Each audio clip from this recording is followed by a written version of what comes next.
Today I'm going to be going over some UFC fantasy matchups, and what that basically means is like just like what if fights, or like fights that like we were close to getting or that they didn't happen, or like fights that like who would win in their prime, like Prime Smith, Prime Pereira, give me Prime Smith, but just shit like that. So let's get into it. In our first one on the cover, Prime Connor versus Ilya Topuria. Now, this Prime Connor is how it's if you want to look at it two ways. Either featherweight Connor, but I don't think that's Connor's peak, like his prime. I think Prime Connor was him when he beat Eddie Alvarez. I think that was like the best version of Connor. That was the best version of Connor. Now, if we're putting that version of Connor versus 55-pound Ilya, be a very close fight. I think Connor would probably take the first two rounds, but then I could see Ilya probably getting a finish in the fourth round. I really could, because Connor would gas out. Now, striking is very close. It's very close, man. I would give the striking edge to Topuria, and then the grappling Topuria, and the IQ. It's tricky. You could go both ways. I think Prime Connor had some really good IQ, man. Like he had really good shot selection. He knew when to throw, where to throw it. But I lean Topuria in all three of those categories: cardio, Topuria, durability, Topuria. I think Topuria would win this fight by a fourth round knockout. Now, if this is at featherweight, I gotta go with Connor, man. I think Connor would win at featherweight. Featherweight Connor was different, man. That he was actually like different. It was crazy. But yeah, I think prime for prime. Ilya's in his prime actually right now, but give me Connor. I mean Ilya. Give me Ilya. So yeah, I think Ilya probably by a fourth round knockout. But this would have been a crazy good fight. The build up, if we ever had it. But moving on. What if Khabib had went up to 170 and fought Kamaru Usman? Let's break it down. Striking, Usman. Simple as that. Khabib, we could pull up the clips. Khabib's striking was god awful. I mean, we know this. Khabib's striking was god awful. Not god awful. It was just the fact that he really didn't have striking. It was mainly that his striking was there just to set up the takedown, but compared to if you compare Khabib striking to Usman looks like prime Canelo, bro. But yeah, Usman has a really good jab, piston-like jab, and he has more knockout finishes. So Usman is the better striker. Grappling, I lean Khabib on the grappling. Khabib's grappling was very dominant for a reason. He was very dominant with his grappling. Now the IQ is where it gets kind of tricky. I think in this matchup I lean with Usman, man. I think I would lean with Usman. Cardio, give me Usman. Durability, Usman. I would gotta go with Usman in this fight. I think Usman, size really doesn't matter in some of these fights. Some. But I feel like Khabib would have trouble just taking Usman down. And if he did take him down, he wouldn't have him there for long. Usman's wrestling was so good in his prime, man. I think Usman probably would have finished him. Honestly, prime Usman probably would have finished him. If not, a very dominant decision. There was a reason why Khabib never went up to 170. He had weight cutting struggles, and there's a reason why. Khabib knew 170 was different for him. That's why also JDM's gonna beat Islam, but another video for another day. But Usman, I would pick Usman to beat Khabib either by a 49-46 or a round 3 TKO. One or the other, because Usman is very dense. He is very dense for welterweight, and he was very dominant, man. His grappling, his control. There was a reason why people were hating on him before the second Leon Edwards fight, where they wanted him out of there. He was a dead ass about to lap the division. But yeah, I would lean Usman. There's a reason why Khabib never wanted to go up, man. And Usman, man. Prime TJ versus Prime Yan. Now, the striking in this matchup would have been so fun to watch. I gotta go with Yan, man. I don't think Jan would have finished him though. Hear me out. I don't think Jan would have finished TJ. I know that might sound crazy to some of you Jan Glazers, but Jan would not have finished TJ. Yeah, I do like Jan striking. It's very hyped up and for good reason. But I think Jan is kind of overrated with his finishing ability. I know. I think Jan is overrated with the finishing ability. Now, striking, they had really good striking. TJ's like way of like cutting angles, using angles to set up different like traps and techniques, very effective.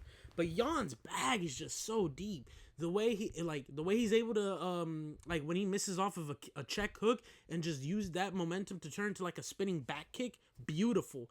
Jan's striking is just very creative. The way he flows with it is creative. I would give the striking to Jan. Grappling, Jan has a pretty good double leg, pretty good ground game. I don't really think this fight would go to the ground. Now the IQ, I would go Jan. He has very good trips too. I forgot to say that Osagari trip. I forgot how you pronounce it. He has very good judo. Durability, Jan was eating some nasty punches from Aldo. I also don't think TJ ever went up against like a really like a power puncher like that. Maybe Cody Garbrandt, but that's about it. I'm trying to remember. I could be wrong, but yeah. Cardio. TJ did have really good cardio. Whether that was the EPO or something else, but mainly the EPO. Really good cardio. But I would say Jan 49-48, maybe a 40. Wait, not 49-48. Yeah, maybe 49-48. Yeah. I think it'd be a very close fight. I would lean Jan, though. I'd lean Jan, split decision. I could see that going to a split decision. This would have been a very just fun fight for the striking. The striking in this fight would have been amazing to watch. Two excellent strikers with very good bags. But I would lean Jan. This is one I want to talk about.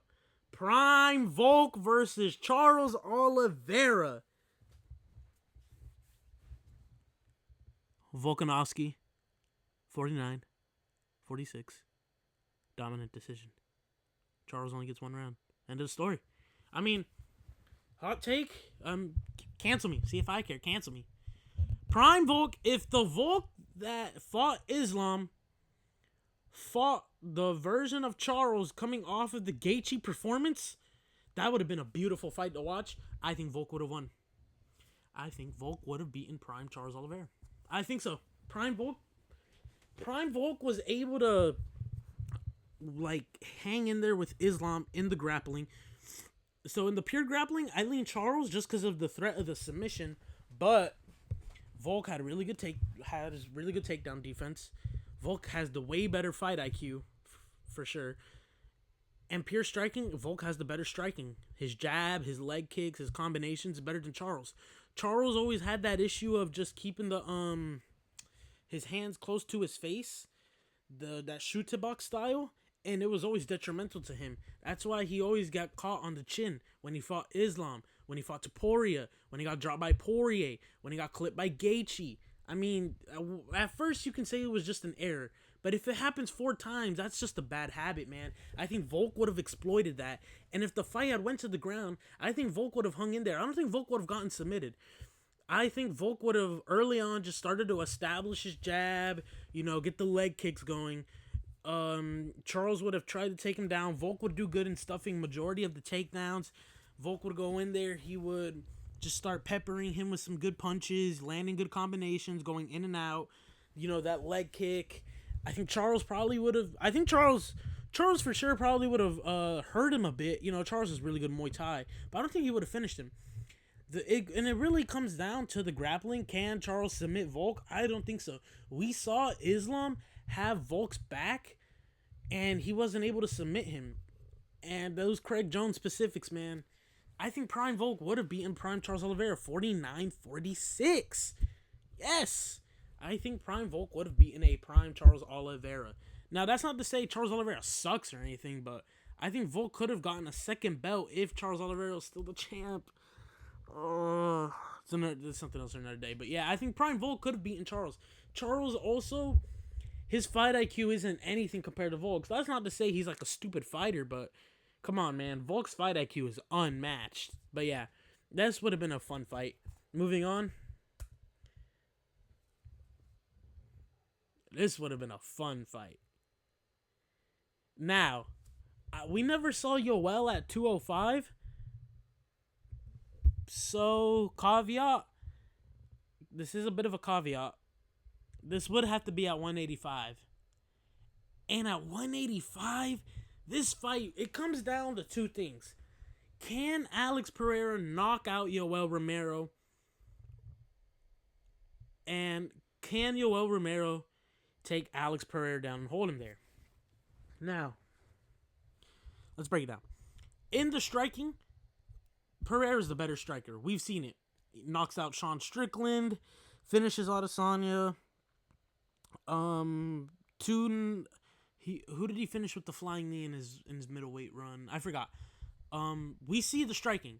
That's not to say Yoel has bad striking or anything, but compared to the two, Alex for sure does have the better striking. Grappling, no, easy, Yoel. We saw Yoel able to take down Robert Whittaker at times.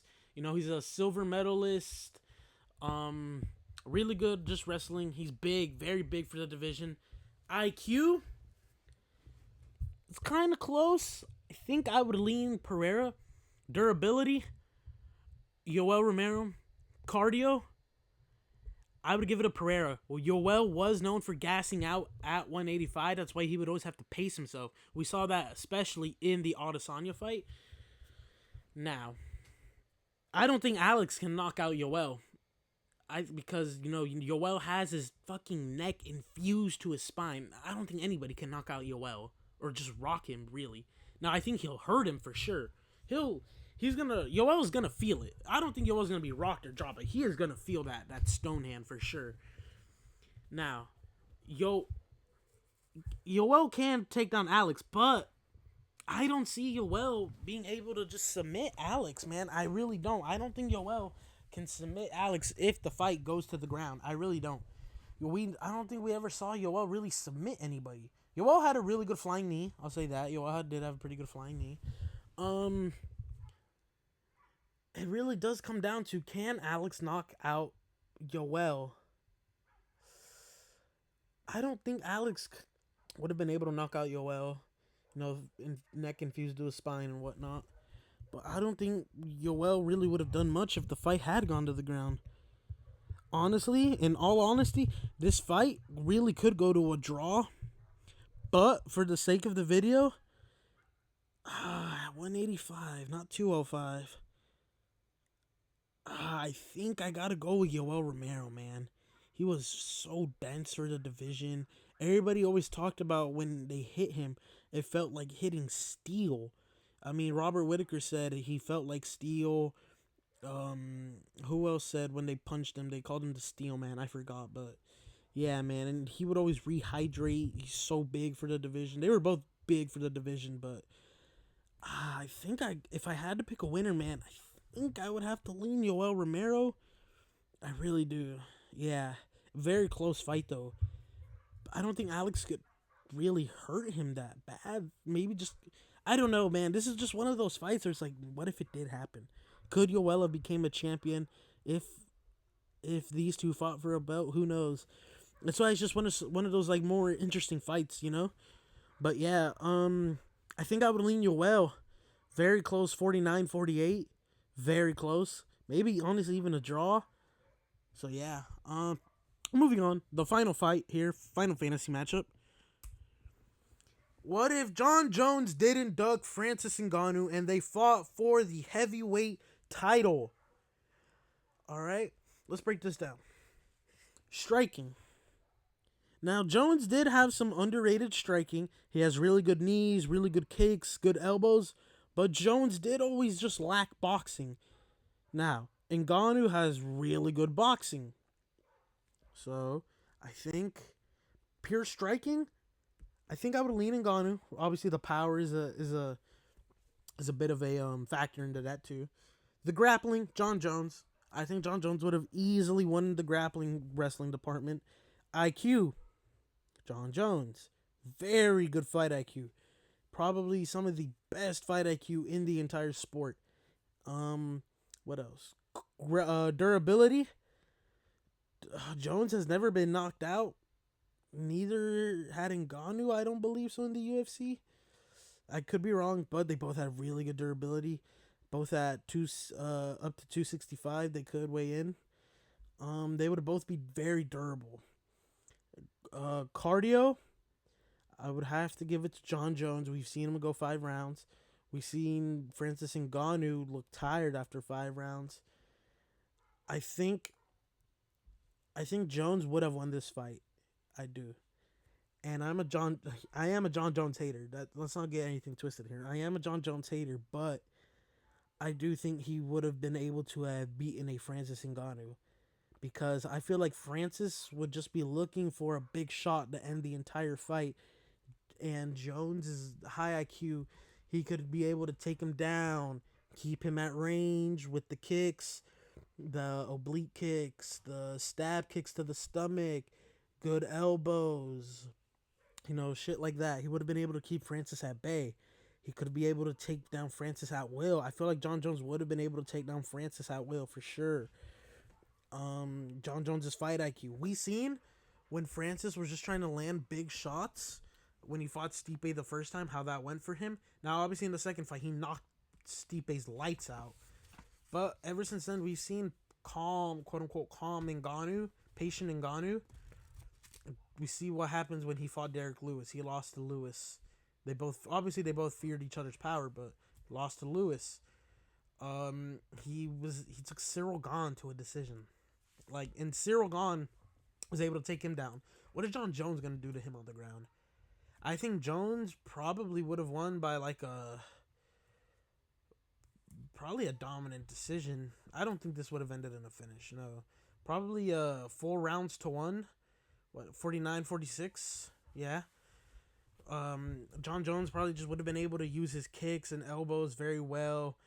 Would have been landing very good shots on Francis. Francis for sure would have dropped John Jones. Let's not get anything wrong. He would have been able to have dropped John Jones, but I don't think he would have been able to just one punch put him out cold. John Jones has a very good chin, but I don't think he would have been able to just knock him out.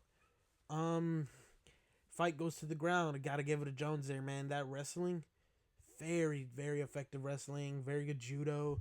And then John Jones has very good ground and pound. He would have been able to just land big elbows there on Ngannou. Maybe he could find a sub. I don't think so, but he could have found a sub on the ground. But I'd have to lean John Jones in this fight. And it's crazy that John Jones ducked him. He really did duck him, and it's a winnable fight for him. But that's neither here nor there. I am still a John Jones hater, but at the end of the day, I do think John Jones would have been able to beat Francis Ngannou.